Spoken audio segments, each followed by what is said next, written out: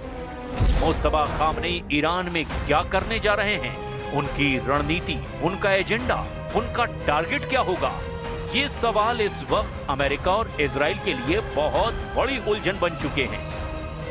मुस्तबा Khamenei के video भी बहुत कम हैं, उनके बारे में बहुत कम लोग गहराई से जानते हैं। ये मुस्तबा खामनेई का 2022 का वीडियो है। अप्रैल 2022 में मुस्तबा खामनेई फिलिस्तीन के समर्थन में कुद्स डे मार्च में शामिल हुए थे। 15 सेकंड के इस वीडियो में वो लोगों से घिरे हुए हैं। हालांकि इस दौरान उनके सुरक्षा गार्ड पूरी तरह से चौकन्ने हैं। मुस्तबा खामनेई इस वक्त ईरान के सबसे बड़े मिस्ट्री मैन बन चुके हैं। मुस्तबा खामनेई को डिकोड कैसे करेंगे अमेरिका और इजराइल? इसके बिना युद्ध जीतना तो नामुमकिन है। मुस्तबा खामनेई अमेरिका और इजराइल के लिए बहुत बड़ा चैलेंज बनने वाले हैं। मुस्तबा खामनेई की लीडरशिप में ईरान इस युद्ध को एक नई तैयारी से लड़ने जा रहा है, इसमें कोई शक नहीं। लेकिन दूसरा खतरा ये है कि अमेरिका और इजराइल के टारगेट पर वो लगातार बने रहेंगे और उनकी पूरी कोशिश होगी कि ईरान की नई लीडरशिप को भी बम के धमाके से खत्म कर दिया जाए।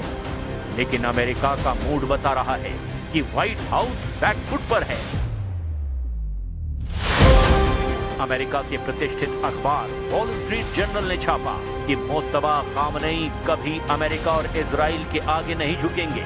अखबार ने लिखा कि मुस्तफा खामनेई के कमान संभालने का मतलब है कि डोनाल्ड ट्रंप ईरान के खिलाफ हार चुके हैं, क्योंकि वो ईरान को झुकाने में नाकाम रहे हैं।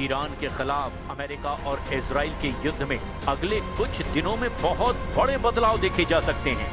ईरान और ज्यादा आक्रामक हो सकता है और अमेरिका के साथ इजराइल को इस युद्ध के लिए नई रणनीति बनानी पड़ सकती है और इसकी सबसे बड़ी वजह बनने जा रहे हैं मुस्तफा खामनेई। ये 1980 के दशक का वीडियो है।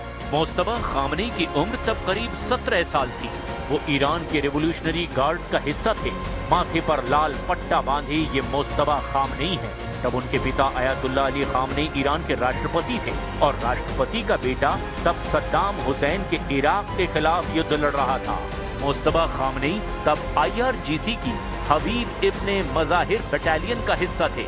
इसके बाद 2009 में मुस्तफा खामनेई ईरान की बसिज फोर्स के कमांडर बने, जिससे ईरान के सुरक्षा तंत्र को वो बहुत अच्छी तरह से समझते हैं। युद्ध के बीच नया सर्वोच्च नेता चुना जाना ईरान में बहुत बड़ी चुनौती रही है। पूरी दुनिया जानना चाहती है कि मुस्तफा खामनेई क्या करने वाले हैं, उनकी नीतियां क्या होंगी, वो ईरान को किस राह पर ले जाएंगे और उसके तौर तरीके क्या होंगे। जब मुस्तफा खामनेई के पिता अयातुल्लाह अली खामनेई ईरान के सर्वोच्च नेता बने, तब उनकी उम्र करीब 50 साल थी।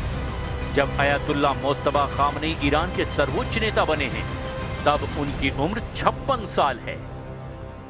नए नेतृत्व के साथ ईरान ने ठान लिया है कि पलटवार बहुत हिसाब से किया जाएगा।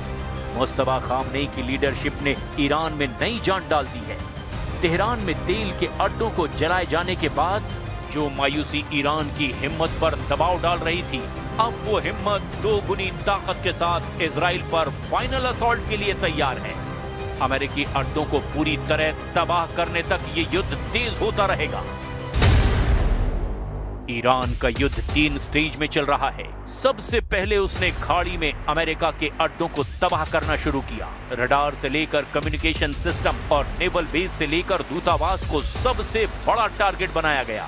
दूसरे स्टेज में ईरान इजराइल पर बड़े हमले करेगा, लेकिन अभी कम ही सही, वहां भी अहम अड्डों पर ईरान का मिसाइल अटैक जारी है। तीसरे स्टेज पर ईरान का इरादा होगा इजराइल का संपूर्ण सर्वनाश। लेकिन इस स्टेज तक युद्ध पहुंचा तो इजराइल ईरान पर लॉन्च कर देगा एटम बम, क्योंकि इजराइल के सामने खुद को बचाने के अलावा फिर कोई रास्ता नहीं बचेगा।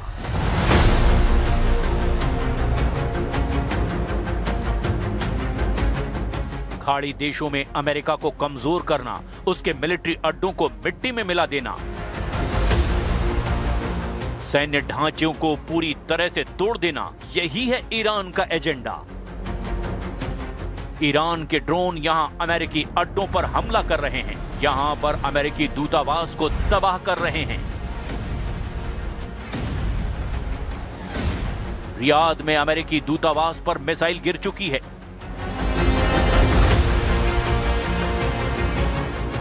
सऊदी अरब में प्रिंस मोहम्मद बिन सलमान को ईरान ने वार्निंग दे दी है। चेतावनी है कि अमेरिका को बाहर निकालो, नहीं तो ईरान एक एक कोने में बारूद भर देगा। ईरान के कामिकाज़े ड्रोन अटैक में सबसे आगे हैं। UAE यानी संयुक्त अरब अमीरात में अमेरिका के कॉन्सुलेट पर शाहिद ड्रोन से हमला किया गया। दुबई में लगातार हुए हमले। UAE में अमेरिका का अल धाफरा एयरबेस ईरान के टारगेट पर है। और यहाँ कई कम्युनिकेशन रडार तबाह किए जा चुके हैं। यूएई में ज्यादातर हमलों में ईरान ने अपने शाहिद ड्रोन का ही इस्तेमाल किया है। ऐसे ही बहरीन में ईरान ने अमेरिका की 5वीं फ्लीट के अड्डों को जलाकर राख कर दिया है। 1995 में तैयार किया गया ये अड्डा अब नहीं रहा, कुछ भी बाकी नहीं बचा है। बहरीन में अमेरिका को सबसे बड़ा नुकसान हुआ है। कतर में अमेरिका के अल उदैद एयरबेस को बहुत मार पड़ी है। यहां अमेरिका के एक सिस्टम को जड़ से उखाड़ दिया गया है। ईरान के हमलों ने कतर में मौजूद उसकी सेंटकॉम यानी कि मध्य कमान के हेडक्वार्टर के सैकड़ों टुकड़े कर दिए। अगले 24 घंटे इस युद्ध के लिए बहुत खतरनाक होने जा रहे हैं, क्योंकि मुस्तबा खामनेई का फैसला या तो ईरान को इस युद्ध में जिता देगा या फिर ईरान को ये नई लीडरशिप कामयाबी की जगह नाकामी की राह पर मोड़ देगी।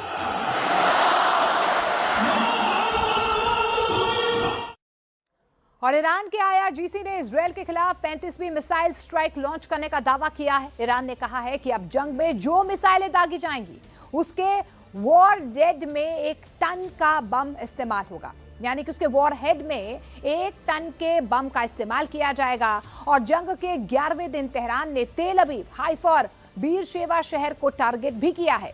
यूएई और कतर में यूएस बेस पर हमले भी किए गए हैं।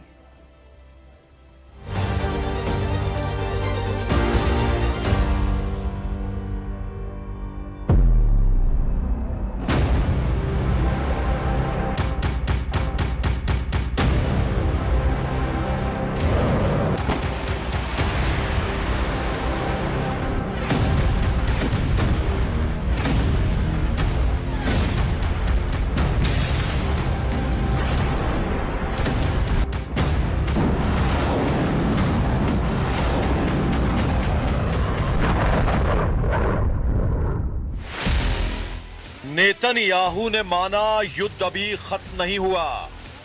ट्रंप ने माना ईरान से युद्ध लंबा चलेगा। सऊदी अरब गिड़गिड़ाया, बंद करो लड़ाई। ईरान की धमकी, सभी दुश्मनों करो सरेंडर।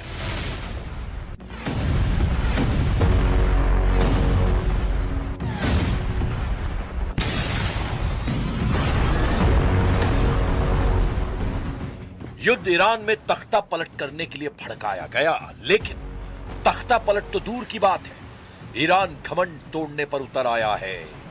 ईरान ने ऐलान किया है कि पूरी दुनिया ही क्यों ना उसके खिलाफ हो जाए, वो अमेरिका, इजराइल और उनका साथ दे रहे देशों को फोड़ना बंद नहीं करेगा। हकीकत भी यही है कि ईरान को जहां मौका मिल रहा है वो धमाकों से अपने बदले का एहसास करा रहा है। यह बहरीन में ईरान का तांडव है। यह इजराइल के हाइफा में ईरान की मिसाइलों की फायर पावर है। यह इराक के इरबिल में अमेरिकी सैन्य अड्डों पर ईरान का ढाया कहर है। यह तुर्की में अमेरिकी सैन्य अड्डों पर ईरान का धमाका है। ईरान ने साफ कर दिया है कि समझौते की कोई गुंजाइश नहीं है।